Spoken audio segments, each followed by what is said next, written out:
하나님의 말씀 성경을 읽겠습니다. 하나님께서 오늘 우리에게 주신 말씀은 베드로전서 1장 8절에서 9절까지의 말씀입니다.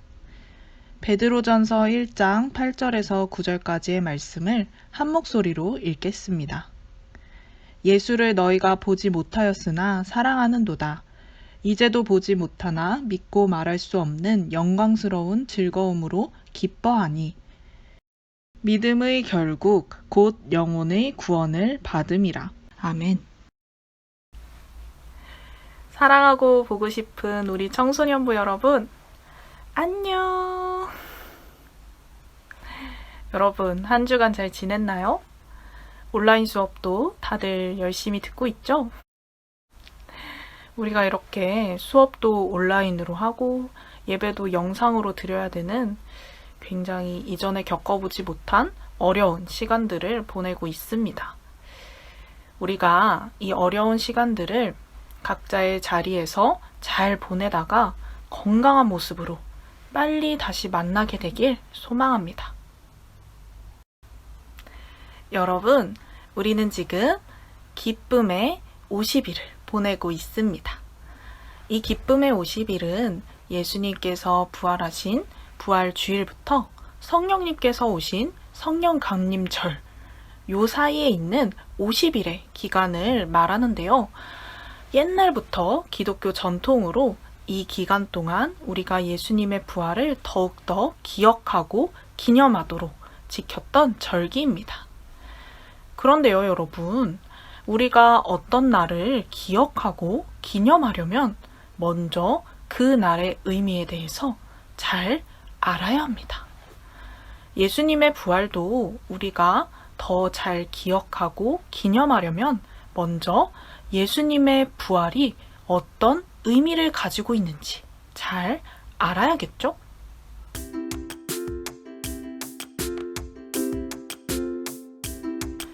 성경에 기록된 내용에 의하면 예수님께서는 십자가에 달려 돌아가신 뒤 사흘 후에 부활하셨습니다. 예수님의 무덤은 비어있는 채로 발견되었고 천사들은 예수님의 무덤을 찾아온 사람들에게 예수님께서 부활하셨다고 전했습니다. 그렇다면 이 소식을 들은 예수님의 최측근들, 예수님의 제자들은 어떤 반응을 보였을까요?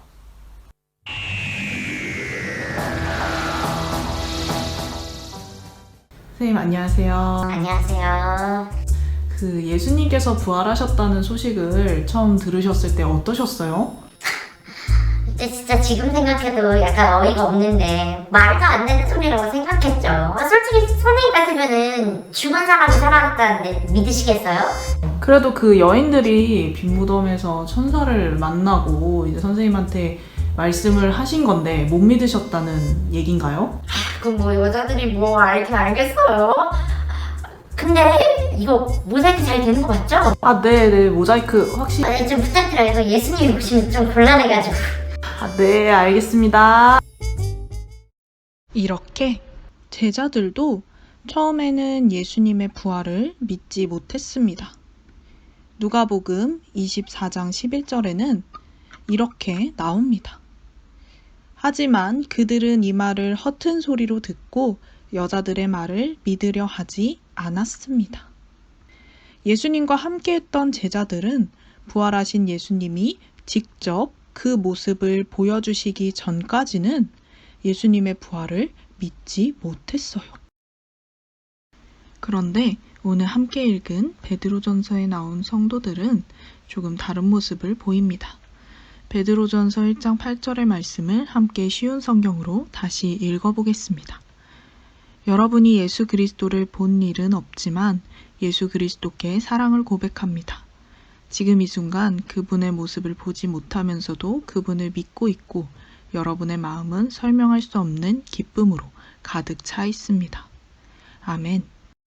베드로전서를 쓴 예수님의 제자 중 한 사람인 베드로는 자신이 만난 성도들에게 이렇게 이야기합니다. 당신들은 예수님을 보지도 못했고 만나지도 못했는데 예수님을 믿고 사랑하고 기뻐하고 있군요. 이 성도들이 예수님을 믿는다는 것은 예수님의 모든 일생과 죽음, 그리고 예수님의 부활까지도 믿는 것을 의미합니다. 이들은 예수님을 한 번도 보지 못했고 예수님의 말씀과 이적은 물론이고 예수님의 제자들도 직접 두 눈으로 보고 나서야 믿을 수 있었던 예수님의 부활을 보지도 못했지만 그럼에도 예수님을 믿고 사랑하고 있습니다. 그리고 더 나아가 이것으로 인해 기뻐하고 있죠. 이들은 어떻게 이럴 수 있었을까요? 이 성도들은 예수님의 삶과 죽음뿐 아니라 예수님의 부활의 의미를 분명히 알았기 때문 아닐까요? 이어서 베드로전서 1장 9절의 말씀을 쉬운 성경으로 읽어보겠습니다. 그것은 여러분의 믿음에 목적이 있기 때문입니다. 그 목적, 바로 여러분의 영혼이 구원받는다는 기쁨이 이미 여러분에게는 주어졌습니다. 아멘. 이 말씀에 예수님의 부활의 의미가 나와 있습니다. 성도들이 믿었던 예수님의 부활의 의미, 바로 구원입니다. 예수님께서는 우리의 모든 죄를 대신 지시고 그 죄의 대가를 치르시기 위해 죽으셨습니다. 그런데 여러분, 만약에 예수님께서 다시 살아나시지 않았다면 어떤 일이 일어날까요? 마블의 유명한 어벤져스 시리즈 중에 마지막 엔드게임 영화를 보면 어벤져스 군단이 타노스라는 엄청난 악당과 마지막 전투를 벌이는 장면이 나옵니다. 만약에 이 전투에서 어벤져스 군단이 져버렸다면 어떻게 됐을까요? 지구는 타노스에 의해서 완전히 파괴되는 그런 끔찍한 일이 일어나고 영화는 새드 엔딩으로 끝나버렸을 겁니다. 만약 우리의 죄를 대신해서 죽으신 예수님께서 그 죄악과의 싸움에서 패하셨다면, 그래서 예수님께서 영영 다시 살아나시지 못하셨다면 우리 역시도 그 죄악과의 싸움에서 패할 수밖에 없습니다. 그리고 우리는 그 죄악에 매여서 그렇게 고통 속에 살아가게 되었겠지요. 우리에게 구원이라는 것은 없었을 겁니다. 하지만 예수님께서 그 모든 죄악을 이기시고 승리하셨습니다. 그리고 다시 살아나셨습니다. 죄와 사망을 이기시고 다시 살아나신 예수님의 부활을 통해서 우리는 모든 죄로부터 자유해질 수 있는 구원을 얻게 된 것입니다. 예수님은 죽음에서 부활하심으로 우리에게 구원의 길을 열어주셨습니다. 부활이 없다면 구원도 없었을 겁니다.